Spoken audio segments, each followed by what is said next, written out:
It's a great pleasure to have Dmitri Chklovskii as our speaker tonight. I first met him probably 10 years ago or more when I had a very good friend from graduate school who was director of computing at Connectomics Farm. And I knew Dmitri was there because I'd read some of his work, and I just wrote him asking if I could visit his lab. He didn't know me, but he said yes, and had a good time learning about soft matter of neurons and so on. You can see from your description, Dmitri is a typical path in physics, which is MIT to Harvard to Salk Institute to Cold Spring Harvard to Jamelia Farm to Simon's Flatiron Institute in Simon's Amphitheatre here. One of the big things we think about in our field is what is physics, and maybe one of the best answers is physics is what physicists do. Dmitri is a great example of that, and he's using his brain to try to understand the brain. Thank you.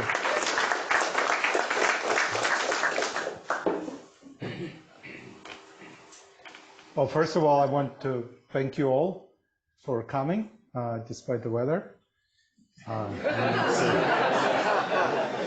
It's difficult in Southern California. And I want to thank KIITP for being such a hospitable place. I started coming here when I was a physicist. And when I decided to switch from physics to neuroscience, I thought, well, never again, wouldn't have a chance to come here.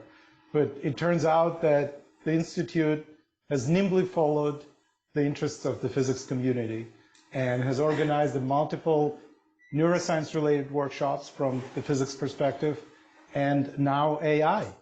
And so I, again, find myself at home here. So thank you very much for that. Okay, so so some people think that it's hard to pronounce my name. And, so I came up with a little pictogram to make it easier. Okay, so that explains that. So how many? Thank you. How many of you know what ChatGPT is? Okay, everyone. Okay, all right, great. Because I prepared a little demonstration where I typed in how to give a talk about neuroscience and AI to general audience, and it gave me like 2 pages of instructions. So anyway, I'm well prepared. So I actually have a paid subscription to ChatGPT because I use it for writing, and it really helps me being a non-native English speaker. It really improved my work, and I think it's an amazing piece of technology. It's something that I wouldn't have predicted would exist. If someone asked me even 5 years ago, I would say, no way, that is impossible. And it's not just me, experts in language and experts in AI, also many of them thought that this was impossible. This really is a major achievement. So how does it work? And again, I'm not an expert on this kind of artificial intelligence, so we're not going to go too deep, but it's worth remembering that what's under the hood of ChatGPT and many other artificial intelligence systems that we use is something that is called an artificial neural network. So this is called neural because it was inspired by brain research. So sometime in the 40s and 50s, people decided we should build systems that are inspired by the brain. And so they consist of these units that are called just like the brain cells, neurons often. And they're connected just like the brains by these links. And the way this works is that this network is presented. to something and has to produce a required output. What is amazing about this story is that the units, the neurons, are extremely simple. All they do, they add up their inputs and produce an output. Okay? But taken together, it turns out to be extremely powerful. What do I mean by that? So there are many tasks that if you train a network like this, it can perform those tasks as well as humans, or sometimes better. Okay? So here is a silly example, right?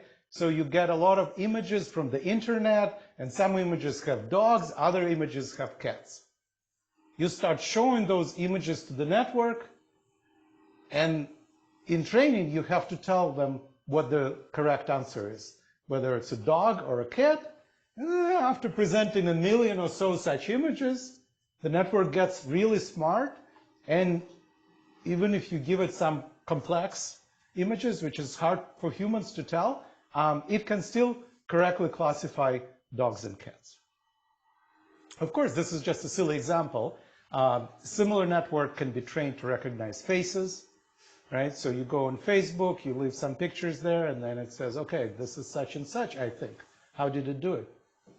Using the same network. Okay? Then the question is, how did this network get to be very smart? Those networks, as I was alluding to, were invented more than half a century ago. But the explosion of this AI systems is a very recent phenomenon. So what changed? It turns out that the key to making those networks smart is what they call the training algorithm. What is that? Well, so these units, as I was saying, they add up inputs from units upstream and transmit the output downstream.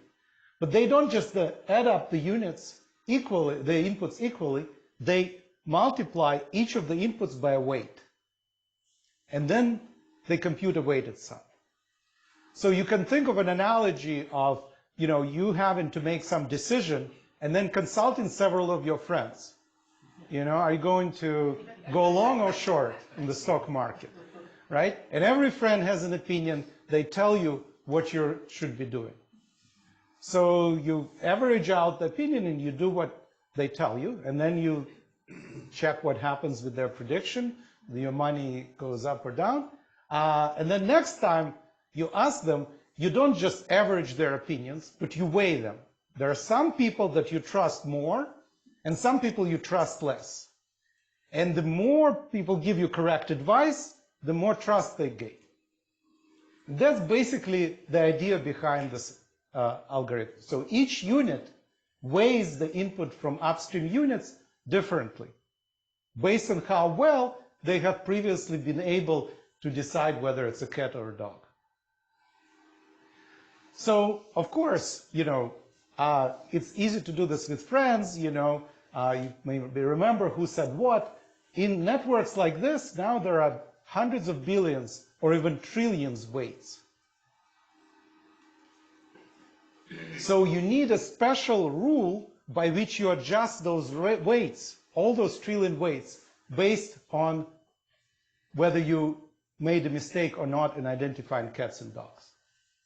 And that rule is called error backpropagation algorithm, or backprop for short. It was invented around 40 years ago. And it's basically, the idea is like saying, okay, if this unit made a mistake, where did that mistake come from? We go back along those arrows and adjust those weights to avoid the mistake in the future. That's what error backprop does. Of course, it's written down mathematically and then implemented on big computers, but the basic idea is really that simple. So this algorithm is 40 years old, right? But the big explosion of AI, ChatGPT, is recent. So what else happened? Well, we've got big data, right? So this algorithm is nice, but it doesn't become really powerful unless you train this network on millions of images. And to have millions of images, you need to have internet, you need to have Facebook, you need people to put up their cat videos and so on, right? You need all that to build up big data sets that then are labeled by humans, whether it's a cat and dog, okay? So that's a lot of work. And those people are often paid. And then you have big data sets with images of cats and dogs that you can train a network to do that. And of course, to train this network, you need huge computer clusters that, or even data centers that consume enormous amounts of energy. We are talking about really gigawatts, right? So this data centers to train ChatGPT, they consume probably more energy than the city of Santa Barbara. So that's basically what's under the hood. And, you know, it works despite an amazingly simple design, just a feed-forward network with such simple, silly units. Because of this algorithm, because of big data, and because of large computing facilities. So now that we have that, what's going to happen next? And I don't know if you've been following this boardroom drama with OpenAI, the makers of ChatGPT. There's a power struggle there, and there's this interesting gossip about who said what, who fired who first and second, and so on. But the real discussion, for me, the real interesting discussion there was the speculation of what's underneath all that power struggle. And some people suggested that this is because OpenAI has discovered AGI. Do you know what AGI is?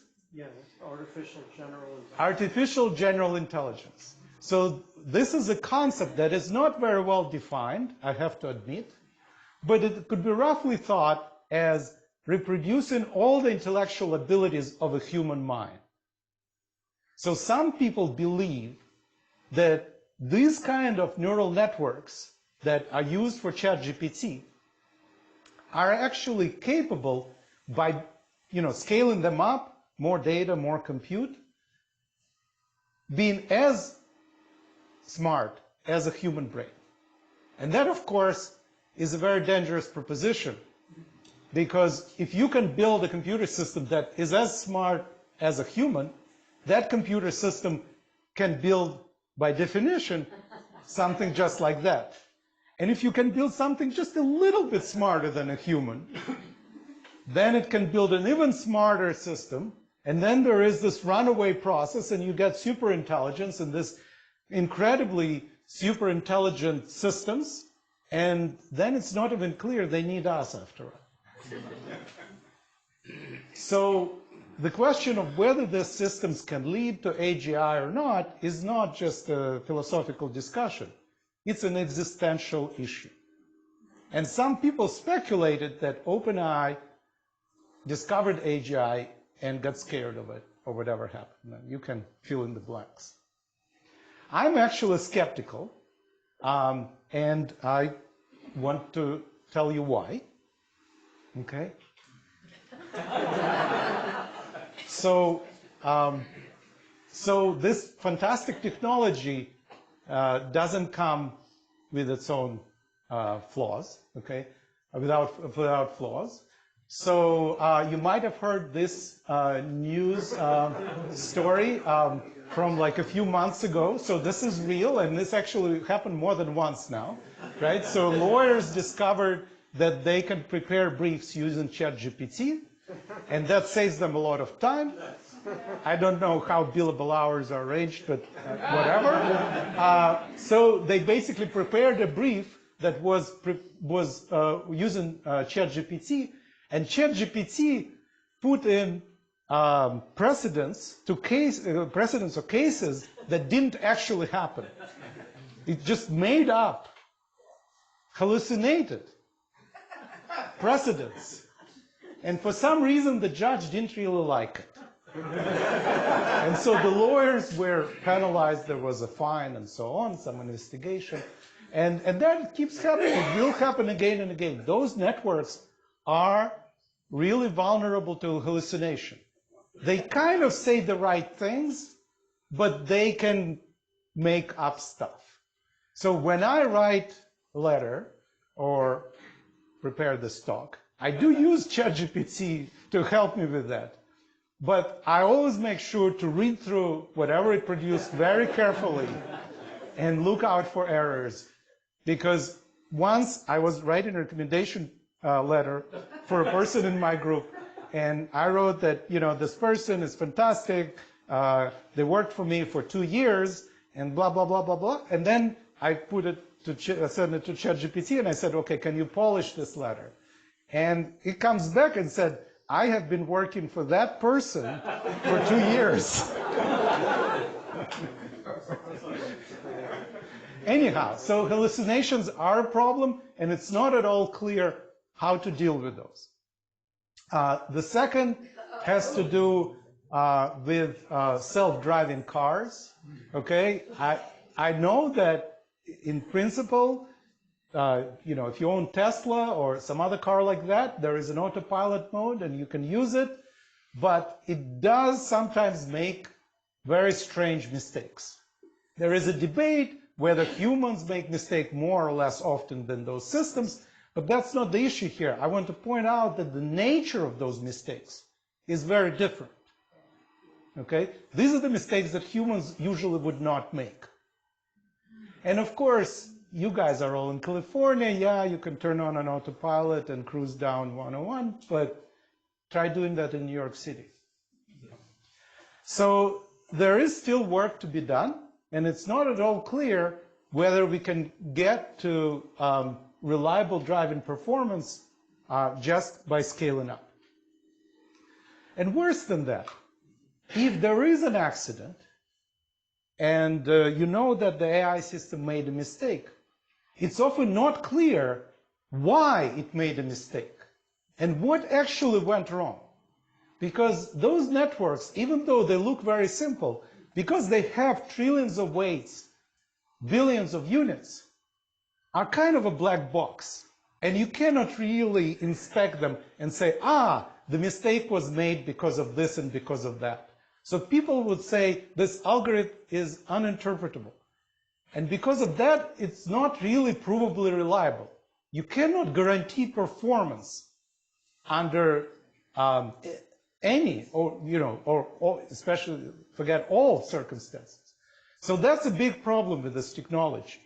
And I know humans can be unreliable too. But we still have a range of behavior that, you know, we can expect from a human. And so we think we kind of know what happens, right? So you would get on a plane and you would trust that the pilot of the plane is not going to hallucinate and see a runway where it's actually, you know, Grand Canyon. Okay?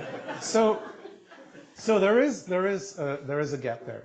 And finally, you know, even if it were in principle to get to AGI with current technology by just scaling up, these systems are incredibly energy hungry.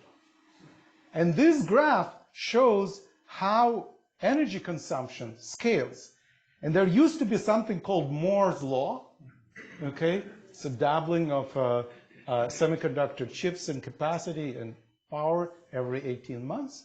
And that's this slope. Now, these modern AI systems are on this curve, okay? And this is pretty serious, because at this rate, in just 10 years or so, all of the power consumption of the mankind will be devoted to training ChatGPT. Okay? So unless you heavily invest in oil and energy companies, that may not be a good scenario. So what are we going to do? Are we going to get to AGI or not? Well, how would you like it if I told you that there is an alternative architecture, okay, that doesn't suffer from any of those problems?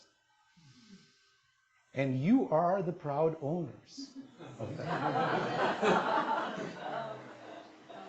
Okay? So energy consumption, not a problem. It's like an LED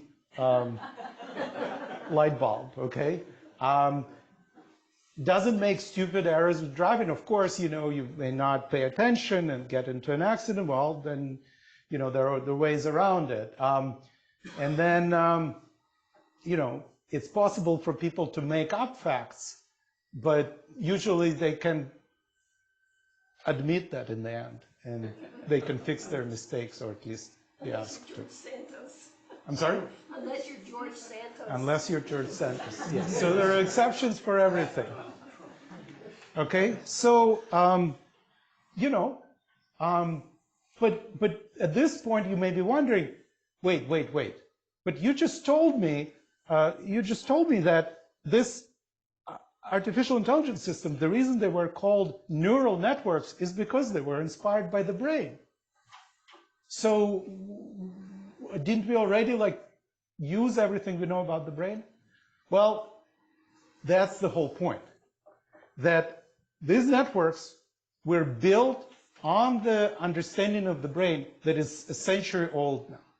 The heroes of early artificial neural networks, McCulloch, Pitts, Rosenblatt, and others, they didn't really know that much about the brain because there wasn't much knowledge around. And they did the best they could. But since then, the neuroscience went ahead, and we learned a lot more. But the neural networks are still built on the same old technology that has not been re-examined. And so that's what the goal of my research is, to go back to neuroscience and try to understand how it actually computes and what we can use it. To give you an idea that, you know, why would you think that that would work, I want you to start with a very, very simple example, right? So I told you that these networks, artificial neural networks, get their inputs, like a picture of a dog and cat, and they output, this neuron turns on if it's a dog, and this neuron turns on as it's a cat.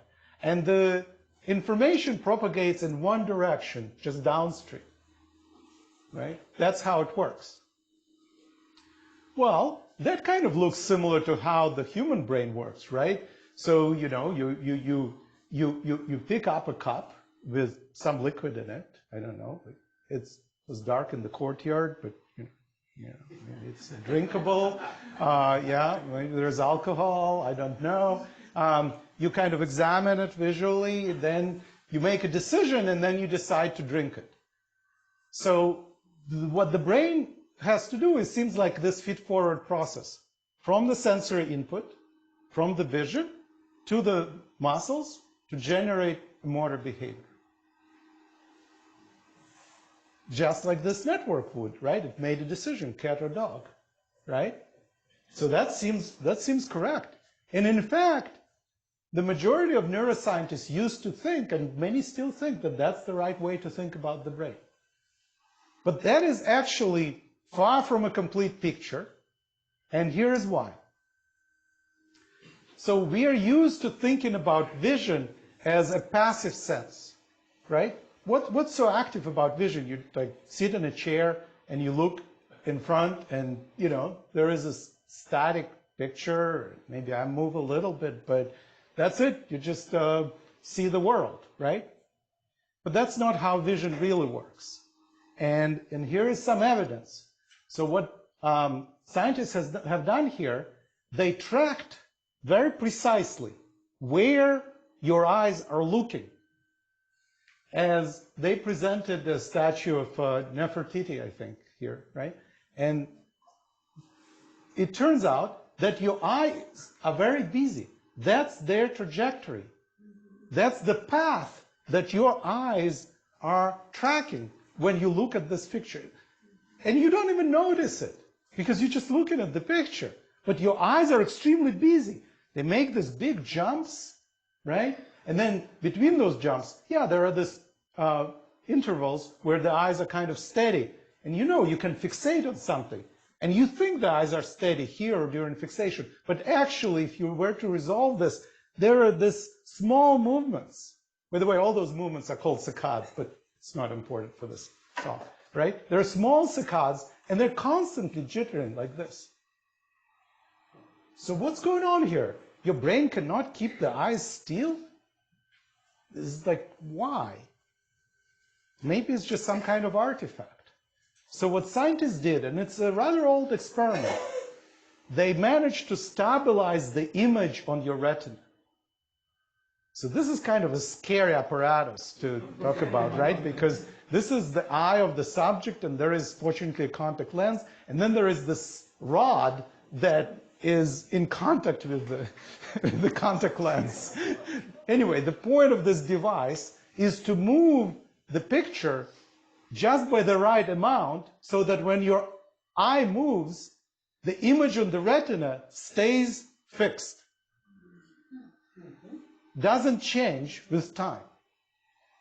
Can you guess what happened? See nothing. Exactly. Exactly. So when they ask the objects what they see, the image disappeared, and they became blind, basically, to that image within a few seconds. So these small movements, saccades, are actually critical for vision. They're not some kind of artifact, but the brain relies on them to see. And that illustrates a point that I wanted to make, is that vision and actually other senses as well are not passive. They are active. What we are trying to do is not just to observe the world and decide on the action like the artificial neural network does. Rather, we are trying to probe the world with our actions and then sense the response to those actions of the world. So in the example with the glass, okay, you're trying to pick up that glass and you thought maybe it was full. You pick it up, but it's too light, it's empty. So you better know that, because you have to recalibrate your movement. And the way you do it is because you generate some movement, you see the response of the environment to that. And in the case of the eye, the environment includes your eyeballs, right? You move your eyeballs, you see the change in the image on the retina, and then you process that sensory input and you generate another motor output and so on. So the whole system operates in a loop. It's a constant back and forth. So in that example, with you listening to your friend's advice, you know, you ask them about the stock and then you call them back and you what did you tell me last week? You told me to sell, and instead, you know, I should have bought, right? So there is a lot of this feedback going on the level of the human brain. And there is nothing like that in the neural network.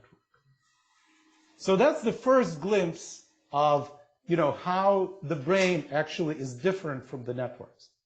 What we would like to do is to understand what is happening inside the brain when it does what it does. And so I broke this up into 3 questions. We already alluded to the fact that the brain is a network of neurons, brain cells that are connected with each other. So what we're trying to do, we're trying to figure out how they're connected, what the topology of that network is, what are the neurons signaling, and then what are the neurons actually computing. And you will see that in the result, it's rather different from the artificial neural net. Any questions so far?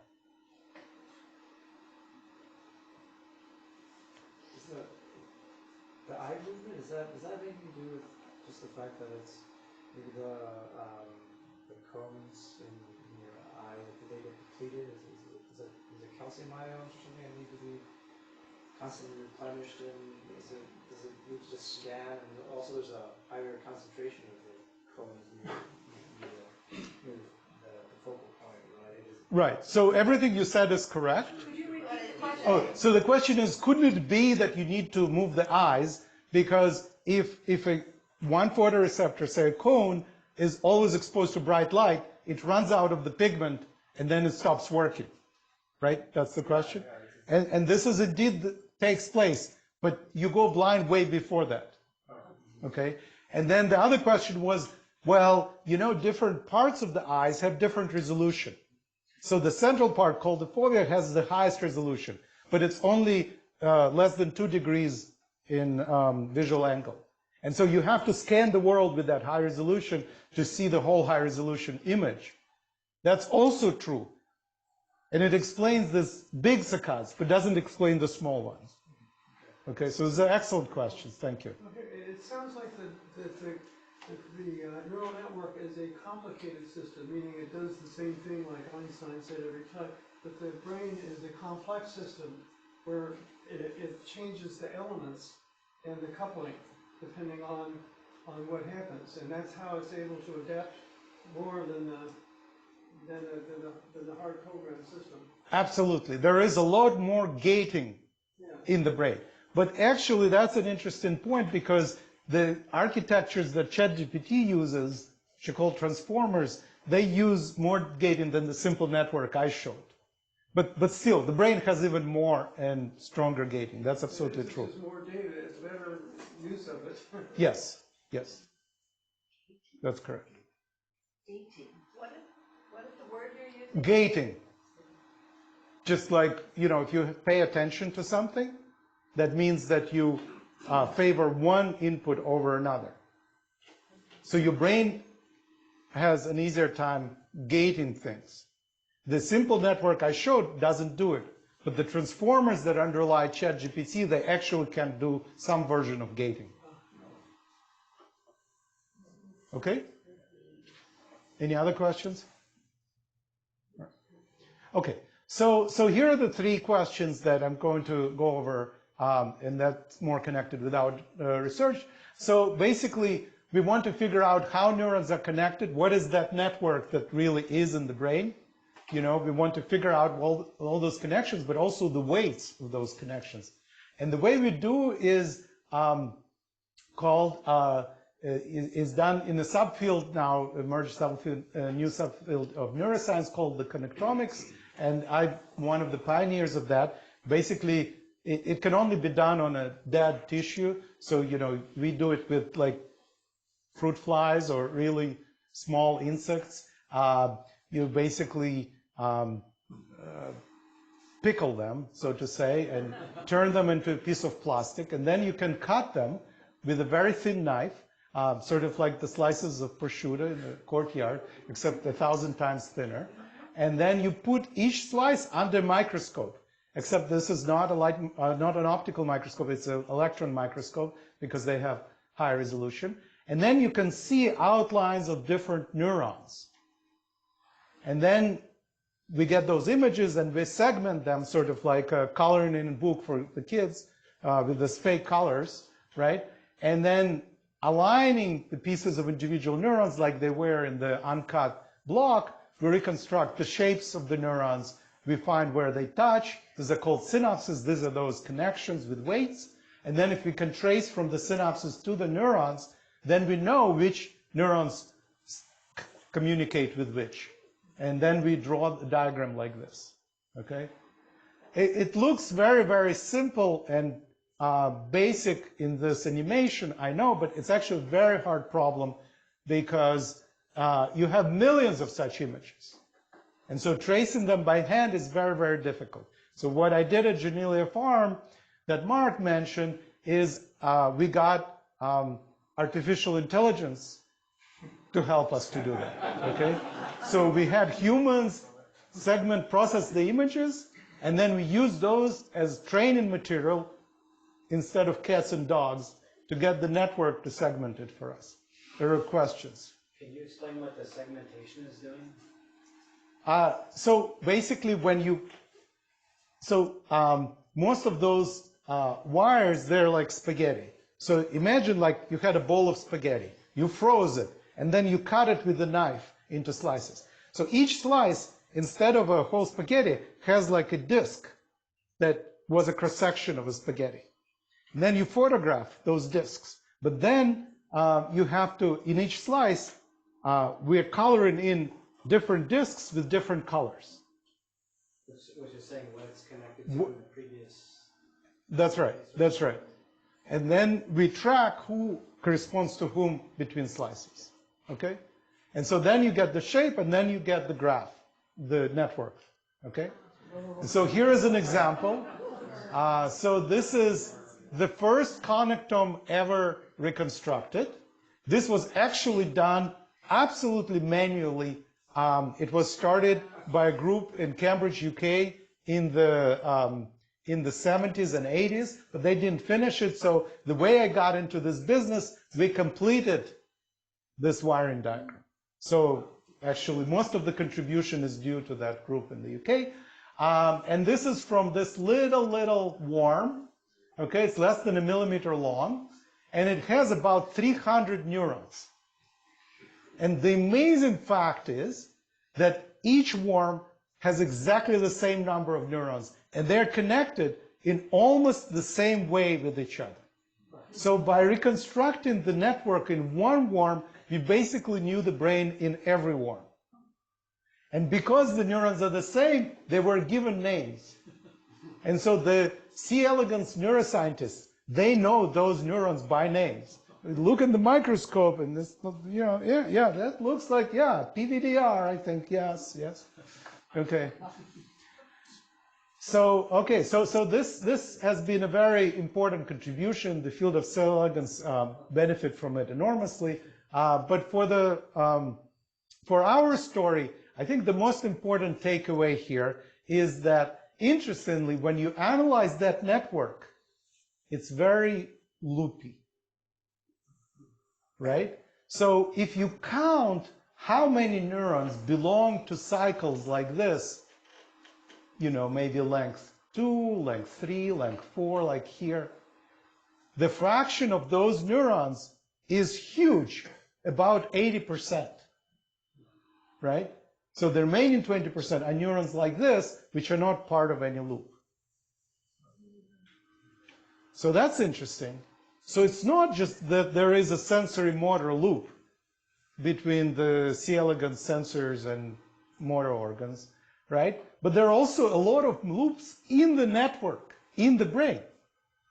Well, there are absolutely no loops in that artificial neural network. So what's going on? Just by knowing how neurons are connected, of course, we can, yes. So, first of all, you have arrows. Yes. Two neurons are connected. What defines the connection? So neurons, that's a very good question, thank you. So neurons can be connected by chemical synapses. And a chemical synapse, it has a directionality because one side releases a neurotransmitter and the other side uses, well, when it receives that neurotransmitter, it produces an electrical signal. And this is a very, very small space that is covered by neurotransmitter, but very important. For example, most of the medications, say for depression or anxiety, they operate on those neurotransmitters, those mechanisms, because they're chemical.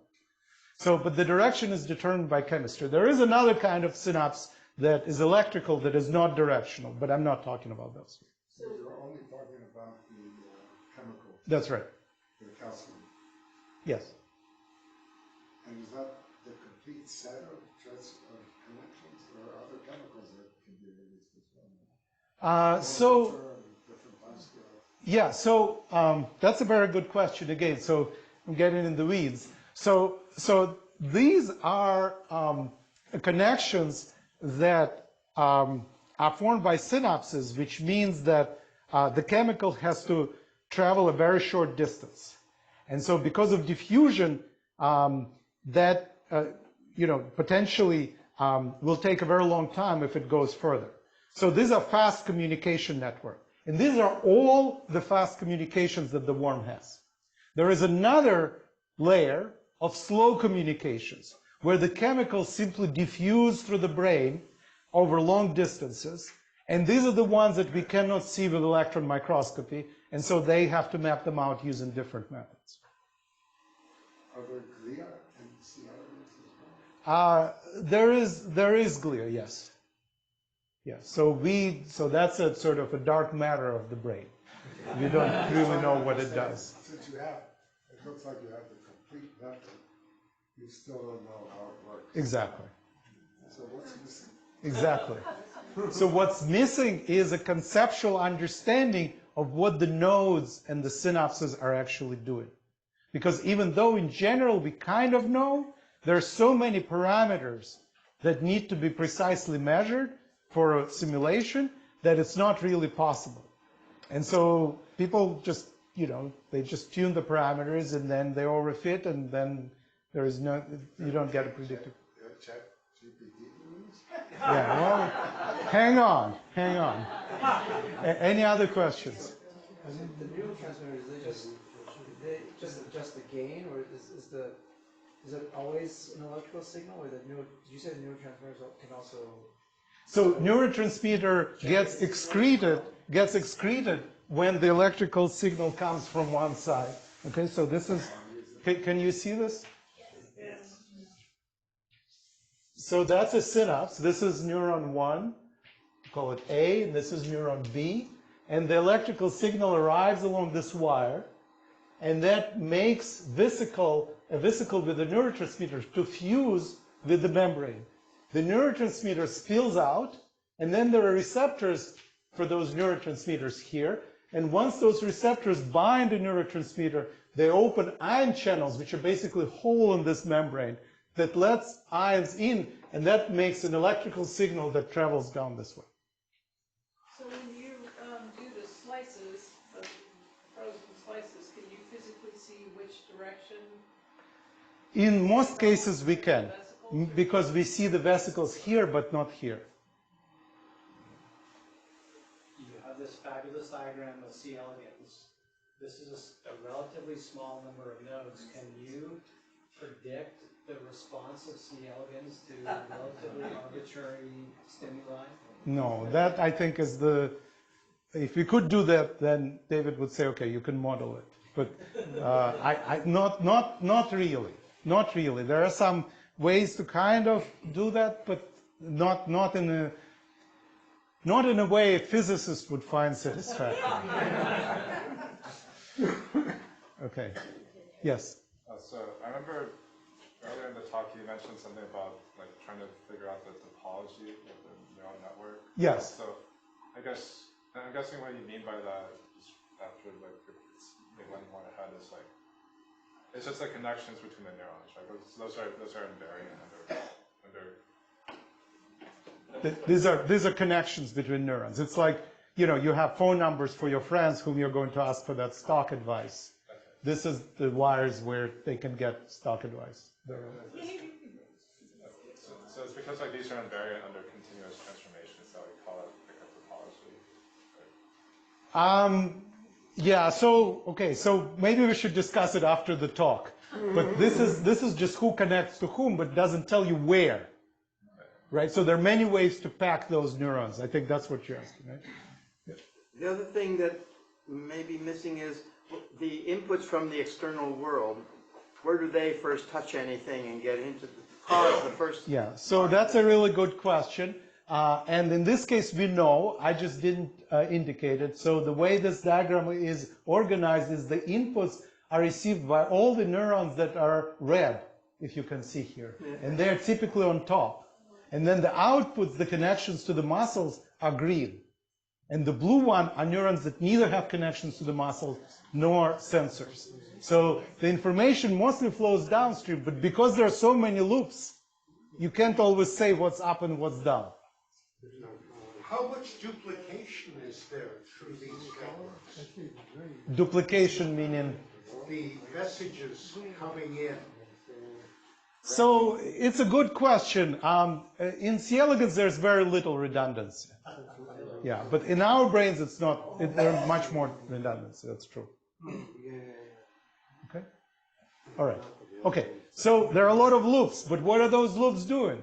So to figure that out, we can't stop at structure, at anatomy. We have to look at neuronal activity, at physiology, and that has been revolutionized lately because it used to be that neuroscientists can only monitor the activity of one neuron and eavesdrop on its electrical signals, right? Now they can record from thousands, even tens of thousands. And that has been a revolution, of course. And this is done, in this case, it could be done electrically or optically, and I'm going to show you an example of optical recording. What they do, they basically use genetic engineering to breed a mouse so that its neurons have a chemical whose optical properties change when the neuron fires. Okay?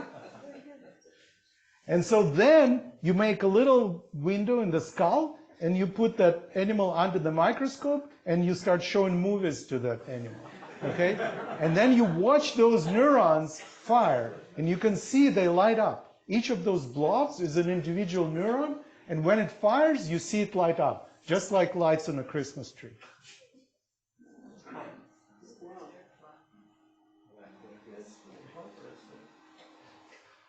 So neuroscientists make those videos, and you know, again, you think, okay, you have a video like that, you can publish a paper in a fancy journal, but not so fast, okay? Because nobody wants to see your video. What they want to see is the times when the neurons spiked, right? That's what they want to know. And it used to be that people had to do it by hand because they have to draw like these boundaries, outlines of individual neurons, and then for every video frame, sum up the pixel intensity. And that's how they knew when the neuron spiked. And sometimes this process took longer than doing the experiment on the mouse. So what my group did, we wrote a software package that does this all automatically. So you load in a video, and out comes this spiky traces where there is a spike, the corresponding neuron on the left just spiked. Okay? So now you can publish a paper in a fancy journal. And then what do you see? Well, so this was in the visual part of the brain. And it turns out that neurons in the visual part of the brain, they report edges. So that has been known actually for a very long time using electrical recordings. And this guy's got a Nobel Prize for this. And basically, each neuron responds to an edge of a particular orientation. So this one likes vertical edges. So when vertical edges passes in front of this neuron's field of view, then gets. But other neurons like other orientations. And so they have filters like this, right, that show the filter, the stimulus. Each little square is a stimulus that drives the corresponding neuron the most. So this one likes diagonal edges, and this one likes horizontal edges, and so on. Why am I showing you that? Well, because this is, of course, relevant to how vision works. But what's really amazing, and I was really amazed by that, and that got me interested in the problem when I learned about this, is that in these deep artificial neural networks, trained on those images of cats and dogs, the first layer learns this same filters. Without telling it that that's what it should do. It just looks at the photographs that you show them, and you say cat, dog, wrong, right. And then automatically, through that backpropagation algorithm, it learns those filters. So that gives people ammunition to say, those artificial neural networks are like the brain, okay? Because the first layer is the same, but not so fast. Okay? Because now we can record not just from one neuron, we can record from thousands. And so, here is a recording. Okay, here I'm supposed to switch, sorry. So I'm supposed to switch to another video, which is...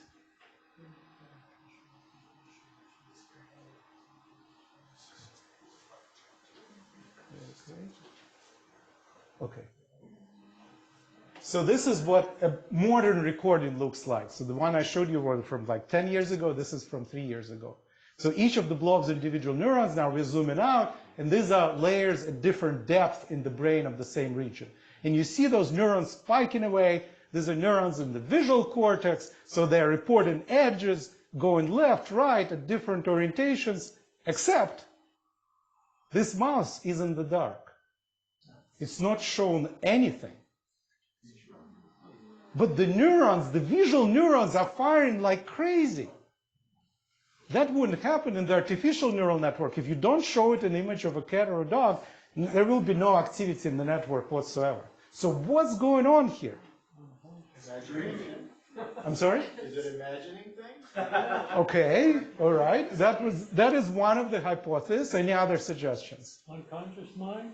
Yeah, okay. Dreaming? Dreaming, yes, yes, yes. Any other suggestions? It's what? It's training itself. That's what I think. I think these neurons are training themselves. But let's see if I can manage to launch my PowerPoint again. Sorry. Okay. Now. Okay, here is the resolution. Here is the answer. So this is a video on the right, which is a similar video to the one I showed you, and you will see neurons blinking here. But at the same time, they videoed the face. I don't know. Can I say face of a mouse?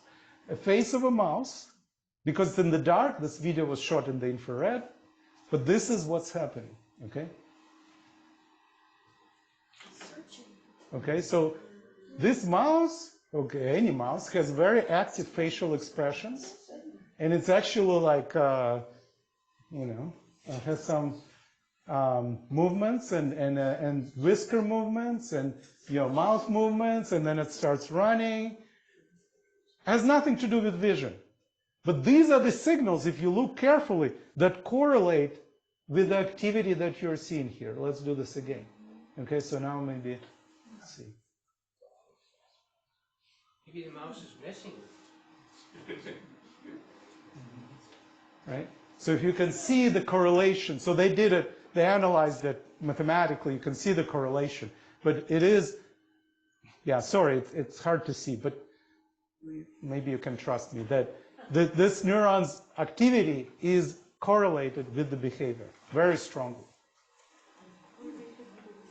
So these visual neurons that are supposed to report pictures of cats and dogs, right? Instead, they do things that related to the behavior. And that's, of course, because there are loops. Loops upon loops. And the visual cortex here in our brain receives feedback from the motor cortex. And they're constantly getting those signals, even though they have nothing to do with vision. But they have to do with the fact that there is behavior. And the visual cortex need to know about that. Why? Well, because the mouse needs to know what to expect visually, just like in the example with the eye movements. The feedback from those muscles that move the eyes has to get to the visual cortex, so that visual cortex knows what's going to come from the movement and what's the real movement in the world. The same here. Okay? So that's what's happening in the brain. Okay, now we can come to the final question. So what does a neuron really compute? And I'm not going to completely answer it because that's something we're still working on, but we can tell you for sure that the neuron is not a stupid, simple, feed-forward transmitter that just does weighted summation and produces the output, as was envisioned by the fathers of artificial neural networks. The neurons are much, much smarter than that. Okay? They have their own goals in life, so to say. They have objectives, right? Each neuron pursues a certain objective. That objective could be prediction. It's trying to predict what's coming. Is the cat or dog coming to get this mouse, right? So the neuron is trying to predict the future inputs. And it doesn't predict those inputs passively by just watching the inputs. It actually produces the outputs and tries to affect its environment, other neurons in the external world, and then monitors the effect of its own actions on the world, just like we said the whole brain does. So each neuron is like a little brain that has the sensory motor loop with its environment. And it thinks it controls something. Question? What happens if the mouse is born blind? So that's a good question. So neuroscientists love to do things like that. And they love to silence certain part of the brain, and they'd like to raise the mice in the dark and see what happens. So generally what happens is usually some functions survive, others do not. Okay? And so, in this specific case, you're probably asking whether neurons in the visual cortex will be active. The answer is, I'm sure they will be. What I don't know is maybe they will get rewired and they will get more inputs from the ears, for example. So that has been done, but I don't know specifically for the mouse. Yeah. You also have self loops there, right? Yes, exactly. So the neuron kind of has to know what it is doing itself, too. So there is a lot of self-awareness, okay? But the point that I'm trying to make is that a neuron is not just the simple weighted summator transmitter of signals. It is a complex device that actually is trying to achieve some objective and constantly is engaged with the world in this kind of loop, just like our brain is as a whole. But eventually it produces some output from the inputs, no matter how many loops it does. If something comes in, it loops around and then makes an output. That's right. So eventually there is some convergence of the environment and the neuron to some kind of stationary state. So we really don't necessarily have to understand all these loops. We just have to replicate kind of the input and the output that happens, right? It's sort of like simulators. I'm not sure one can simulate the input to output without considering the loop. So is that self loop changing the synaptic connections? Yeah.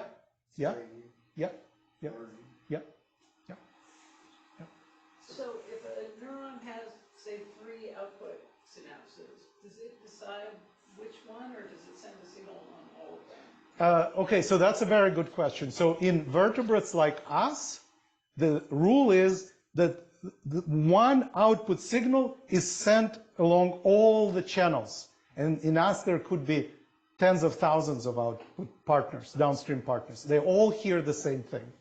In a little worm like C. elegans, it's not quite true, and there could be different signals communicated to different partners.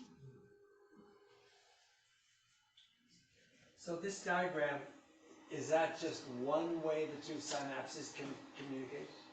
Two neurons communicate through a synapse, yes. But are there other ways those two neurons can communicate? Yes, so there is something called an electrical synapse, where no chemical is involved, just like a hole connecting two cells.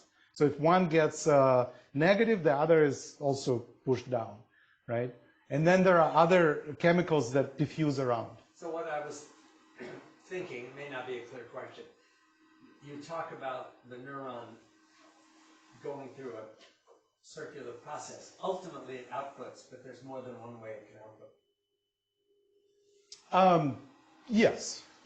So the way we do it, so that's a very good question, and I keep being asked this, and I think I have to tell you, the reason that we rely on these connectomes so much, which only show us these chemical synapses, is because that's the only mechanism for fast communication. So if you want to ask a question about something like, motor, movement generation, or memory recall, or visual processing, that's fast. It has to be done through those synapses. If it's something that happens slower, like emotional state, change in emotional state, like memory formation that takes a while to settle, those things need to consider those other communications. So basically what we do as physicists, we say, okay, we can separate the problem out by time scales, okay? And so this is a fast time scale, and that's why we should only think about this. But of course, there are other things that set up the parameters that we don't know anything. How many neurons do you have to constitute a workable ChatGPT?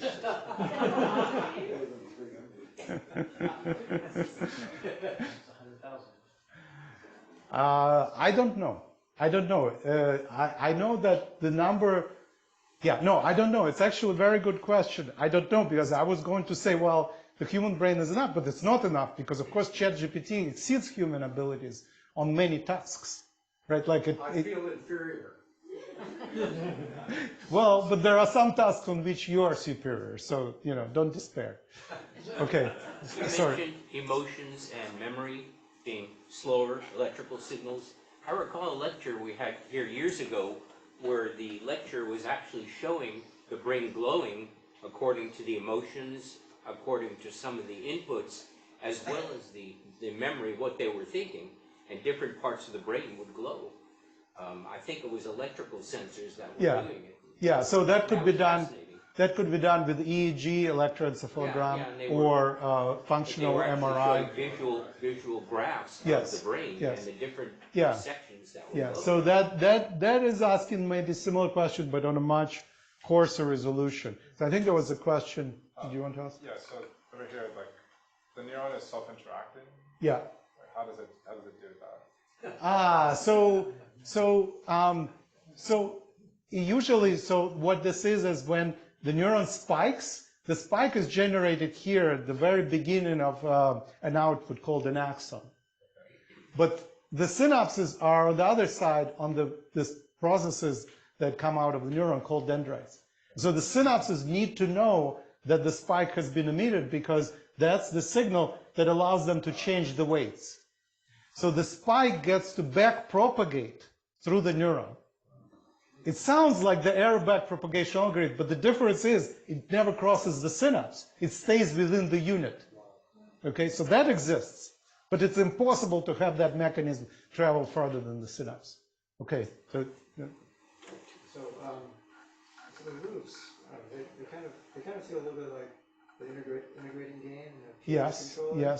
yes. So is that kind of well, ChatGPT is not time dependent, right? It's not Exactly. But the brain is time dependent. It's got to react to a changing world. Exactly. So maybe in some cases you need that integrating gain in order to. Okay. Yeah, absolutely. I completely agree. That's a big difference. What did he say? Oh, so the hypothesis, the speculation is, or the guess is that those loops help maintain signal for some time because the signals kind of travel around and they get integrated because they go in circles. And that is thought indeed to be a mechanism of things like working memory. Like in the old days, we would say, you know, when you look up a phone number before you dial it, it's in working memory. I'm not sure that analogy works with people under 30, but I think you can forgive me. You're showing a diagram of a single neuron.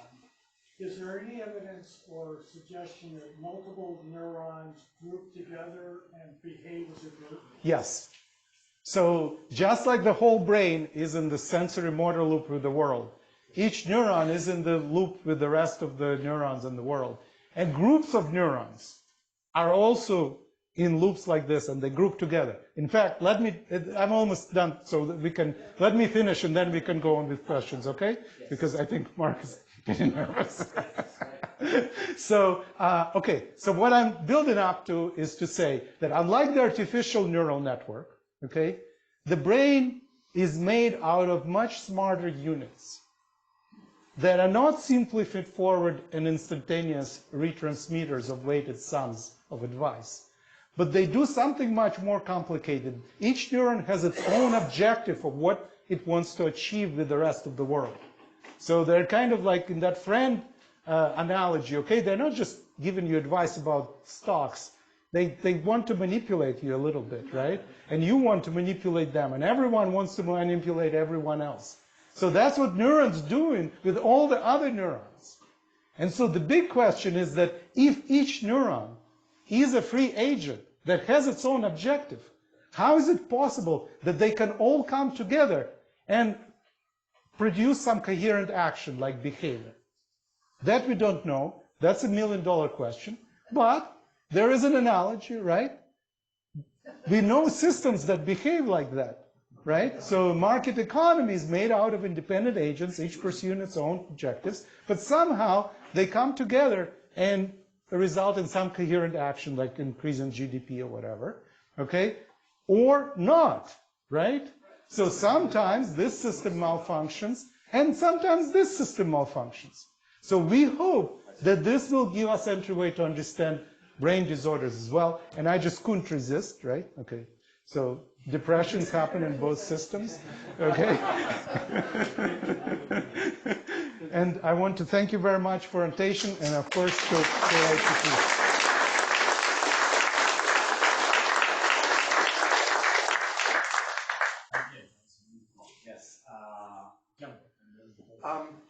talk about inhibitory neurons, is that just the same, just the other side? Or?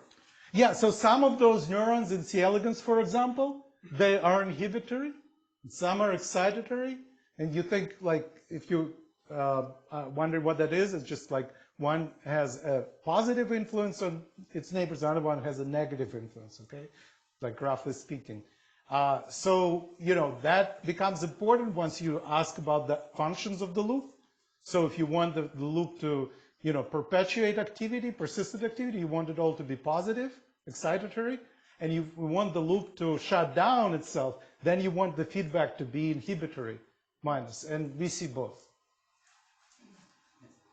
I want to go back to very early in your talk when you were talking about artificial neural networks discriminating cats and dogs, and you said that you don't need to go back to the slides. You were talking about how you might have to, you know, tell it 1,000,000 times, this is a cat, this is a dog. Having raised 2 children and having vague memories of my own childhood, I know I was not told 1,000,000 times that's a cat, that's a dog. So what is it about the human brain architecture that makes us learn so much faster than artificial neural networks? So thank you for that question. So I used to say that, of course, supervised learning, which is the kind of learning you train for cats and dogs, is overrated, and everyone who had kids knows that. Okay? I cannot say that anymore because ChatGPT has been trained largely without supervision. It's a setting that is called self-supervised training, because what ChatGPT did, it took all the text it could find on the internet, and by reading basically a sequence of words in a document, it tried to predict the next word that it has not yet seen. And then once it made a prediction, it actually would read that word. And that was used as a training signal. But the word was always there, it just blinded itself. So that's why it's not called supervised, it's called self-supervised. So that kind of learning actually may be biologically plausible because we are constantly trying to make predictions, you know?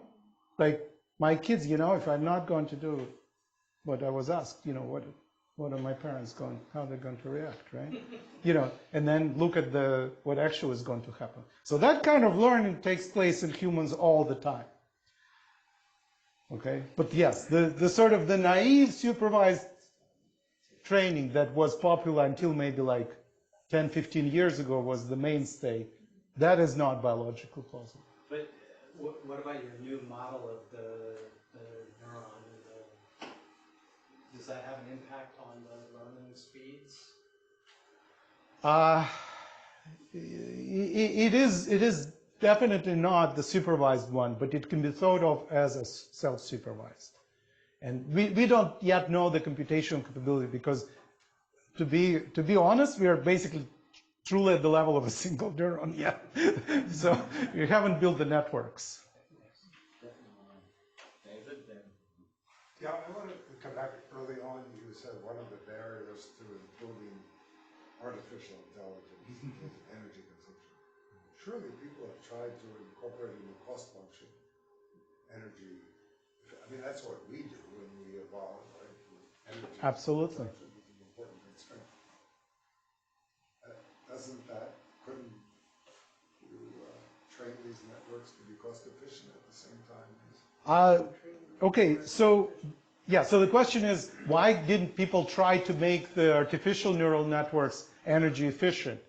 They have, and in fact, the form of the nonlinearity has been chosen partly from that consideration, because it used to be a sigmoid, now it's a rectifying linear unit, so there is a zero up to a certain threshold. And that's for cost efficiency. That plays a role for cost efficiency. It wasn't the only consideration, and actually probably not the main consideration when they first did it. But now, no way that they're going to get back to sigmoid because that's going to be a disaster energetically. That's the only example of cost efficiency. So that's what I know. Now, there are serious resources now in industry, and there are actually companies whose business plan is to make energy efficient artificial neural networks. And they're trying to come up with new ideas and so on. But like, frankly, you know, I'm going to like, okay, get in trouble here. But the problem is that these architecture is likely to be overly redundant, overly wasteful, because we don't really know why it works. And there is probably a simpler and much more efficient architecture that can do things like that. Okay, so I said our brain consumes 20 watts, but now, you know, I'm in a bind because, okay, I also said ChatGPT is more powerful than our brain. But for many tasks, right, like the difference is huge. It's really gigawatts versus 20 watts. So, you know, there must be some room for improvement. I agree. Do we have any understanding of why the brain is so incredibly efficient? I mean, 20 watts is high. Well, but you said yourself that it was an evolutionary pressure. Still, if it had come up with 50 watts, I would have been happy. You know, modern age, yes, but imagine living in Stone Age. You have to hunt 3 times as much. What is the power, the human power? 90 watts. 90 Yeah. watts. So it's about 20%, 15%? Yeah. We use heuristics, though, you know, so we decide where to put our power. Yep. You know, and it doesn't always work, but it improves things a lot. Yep. So just to his point, there's the training of these models, and that's different than the operation of the model. So most of the effort and energy efficiency right now is the operation. When you ask ChatGPT a question, it's much more energy efficient than the training of it. But my question is, so the work that you're doing, the program here at KITP, I've been saying for probably 18 months now, I think the path that we're on with the large language learning models and generative AI, if we're looking at an evolutionary path, this is a dead-end path. This has gone, probably, it's got some legs left, but this is not the eventual solution. This is not going to become Skynet that wipes us all out. Yeah, it's gone where it's gone. It will continue, and I do work with Silicon Valley companies on the commercialization of this technology, so it's a very different view than the KITP or what you do view of the world. So I think a lot of the questions you're asking is, what comes next? This is not, even if energy was free and infinitely available, this is not the answer. What you've shown in the feedback loops in there, when you said that 80% is a feedback loop versus, you know, I think of a human body input or output, and I'm not surprised about that at all, because what comes in and what goes out of me is very little compared to what's happening inside of me.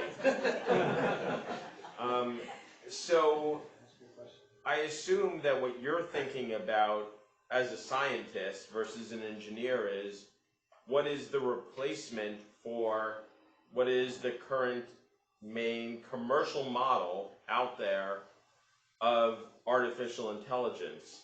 So what do you think is the replacement for it, and what do you think the timeline is for that, or anything else on this topic you'd like to say? Well, I mean, if I knew, I wouldn't have to work again, right? But I don't see anything other than backpropagation trained networks. This could be convolutional neural nets that would tell you cats and dogs. This could be transformers that are used by ChatGPT. So these are all variations in architecture, but they're all trained by error backpropagation. So at the moment, there is no feasible alternative. But you do it at the neuron level then, potentially, like what you were showing before, versus at the input-output level. I believe that if we want to, you know, learn from biology, that the units have to be made smarter, and then the architecture will get simpler. And in fact, one can view the history of the artificial neural networks as trying to compensate for the deficiency of units, because this backward pass can be thought as a feedback loop that was built after the fact, okay? And then there are these things called LTSMs that are kind of try to build in cycles in these networks. But on top, of this back propagation, Or right? maybe biocomputers. Yeah, so anyway, so but my work is just research. It's not like commercially feasible in the near future. Let's take one more and then we can have discussion afterwards, Simon. Thanks.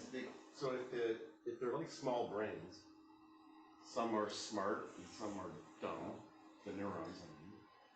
Some do more than others. Do you see the cytology or morphology difference between the ones that are multiply looped or multiply connected? Is there a electron micrograph study still missing to understand really what's going on at the morphological level?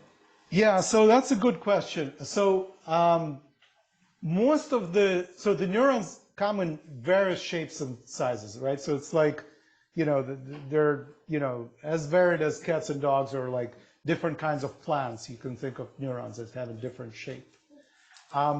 So actually, I think that we can understand most of that variation by different connectivity requirements.